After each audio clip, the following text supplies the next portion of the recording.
8 nữa. Đẹp rồi. Em lòng ơi, thấy rằng cầu em lòng ơi, muốn em về thì cũng nhẹ nó đó.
Đây.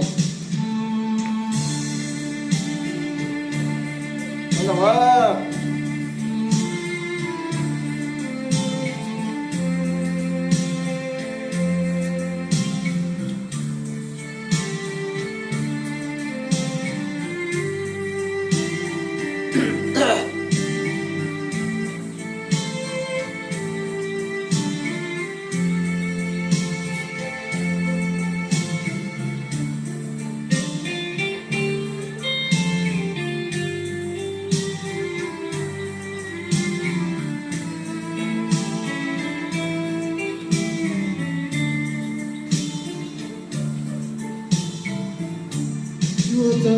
mùa kế lo vì mua nhẹ tuốt thế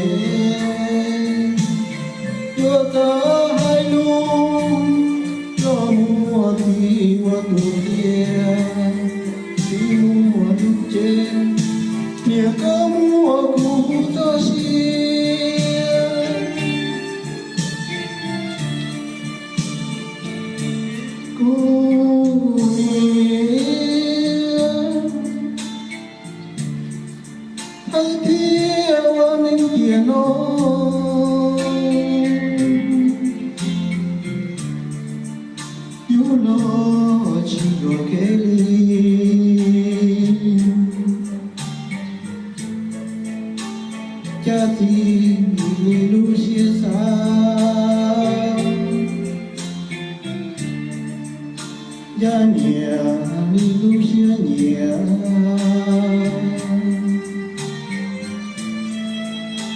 kia tia luôn nhẹ chỉ tao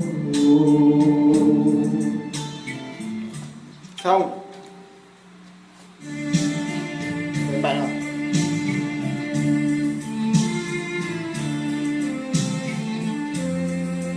Nông Hạnh. Đến rồi ơ.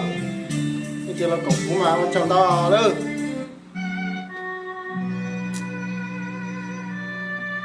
Bài từ bài nào?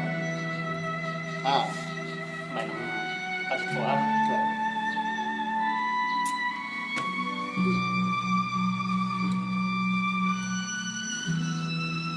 Ui, nó chỉ thuộc cái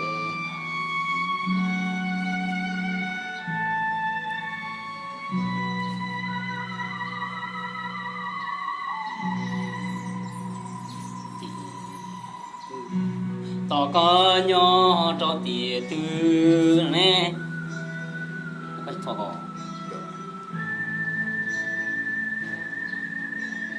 rồi bài học trôi mũi nhau không à?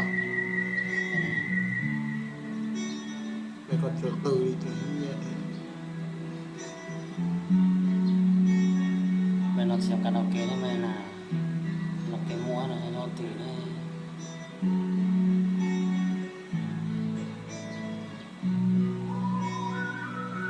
Cho nó chỉ mua.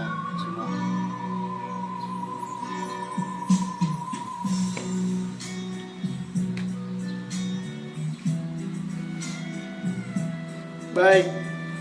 Chỉ món này là cổng của cái đấy đúng không? Alo.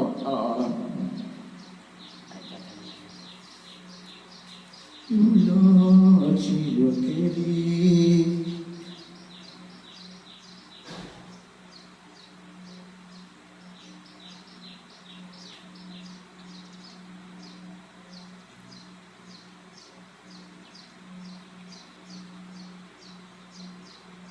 Nó chọn lên bởi bỏ lìa là hành câu ơ.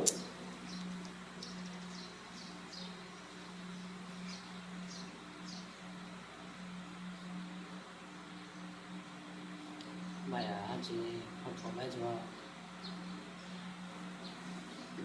Tâm nghĩa bỏ cho nó cho ý nhé.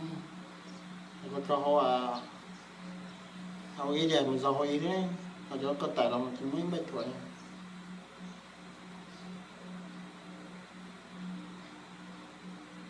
cho tỏ có thì Tỏ con nó nó phải chồng chị chồng một cháu